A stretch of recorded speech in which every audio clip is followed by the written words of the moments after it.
Hello and welcome back to SciLinguiFide episode 43, where we are talking about science, what we know, linguistics, what we say, and fide, which is faith, what we believe, and how they form a beautiful trifecta that gives us a pathway toward healing and becoming the best version of ourselves. All right, this is Dr. Sean with you, pronouns he, him. I'm so honored to be with you today to talk about what Maya said. Maya said,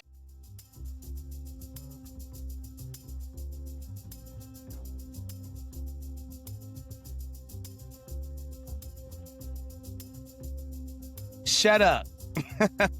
That is today's title. Let's begin. Maya Angelou once said that she worked in silence. She rented hotel rooms just to sit in stillness, no distractions, no noise, just space. And in that silence, she wrote.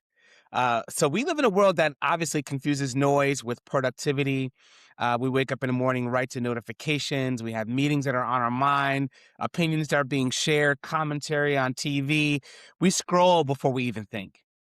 And we react before we even reflect. But silence, man, sometimes we just avoid it. Silence is where that power is, but we avoid it at times. And I want to share a little bit about a journey today on how you can get to that place of power. So early in the morning, I'm reading the 5 a.m. Club. I read it a while back, but I'm sort of going back through it again. It's pretty cool.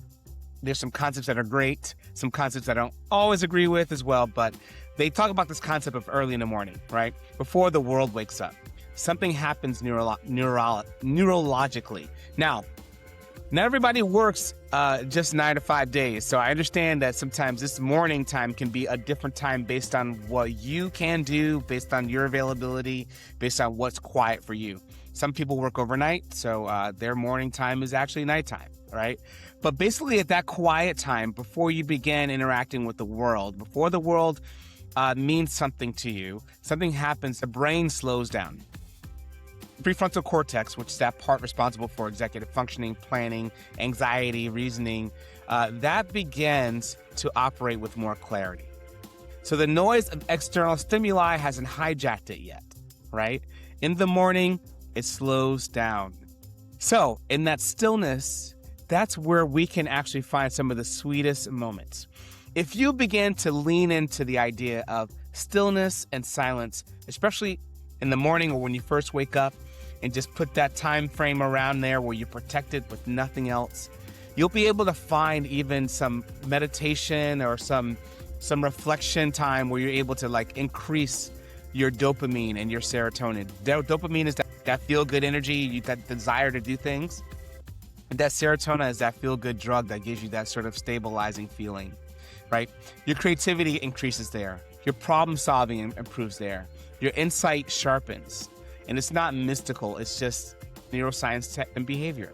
So when you're quiet long enough, you can access deeper integration, deeper memory, emotion, imagination, and suddenly ideas that felt scattered begin to align. And that's where our genius lives. And here's the paradox, right? Silence is not absence. Sometimes I've had friends tell me, it's so hard for me to meditate and to be silent because I just fall asleep, right? Well, I want you to get comfortable with the idea that silence is just literally preparation.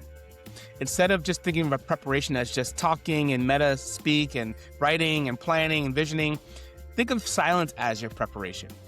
Entering into a flow state where you can go from allowing your prefrontal cortex to take over all of your thinking and planning and reasoning and anxieties to now using silence as the means by which you get to the point of planning deeper and allowing yourself to enter the state of having creativity expand and grow. You enter that flow state when the distractions begin to disappear. Flow isn't loud, it is focused. In the Bible, they call it the still small voice. It's immersive. Flow is where that time dissolves and clarity begins to emerge. And there's something biblical here too. I like to refer to all religions and all backgrounds, but I'm reminded of a story about the walls of Jericho and where the enemies was feeling attacked, and so they began, instead of fighting with their fists, they began to circle the city walls. And in the first 6 rounds of them walking around the walls in defense of themselves, nothing happened. They were silent. it was silent march. The walls did not fall in panic, right? They didn't fall in chaos. They didn't fall because of screaming. It was just a period of disciplined silence. Sometimes the breakthroughs that we need does not come because we're shouting louder. It does not come because we're all of a sudden declaring everything we want and everything we need to happen and how we need to stand on our ground about things we need. Sometimes it comes because we've been still long enough to stand firmly on belief. Belief when that moment comes. Our voice, our light, our power will be sustained. And if you don't have that time of silence, you don't have the ability to have the courage to stick in the moment when things get bigger and rough and more chaotic. Silence is the practice of literally learning to sit and be in that present moment, to have the courage to let go of the past, to forgive yourself, and to move forward with the idea that I'm going to wait for my answer and my moment to come that tells me that it's time to move, it's time to speak, it's time to be quiet.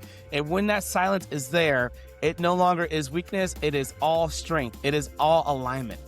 Maya Angelou understood that you cannot create from chaos, you create from centeredness. So here's a question. When was the last time you gave your brain and your spirit permission to be quiet long enough to think clearly? Not scrolling, not performing, not reacting, just still. Because in that stillness, your next idea is forming, your clarity is organizing, your genius is waiting. And when you finally speak, it won't be noise, it'll be power. Like the vision I had today was of like a little beam of light that you're kind of born with. And that beam has intensity and moments of just like piercing the darkness. But then as you grow in silence and you grow in stillness, and you grow in being present, all of a sudden, everywhere you go, that beam of light, it becomes larger and more luminous, like studio lighting, where you have better lighting and you can just have it more dispersed and more impactful and influential. And it will literally push you into a place of flow. All right? Maya Angelou said, shut up. So listen to my girl. All right, y'all. Have a great day.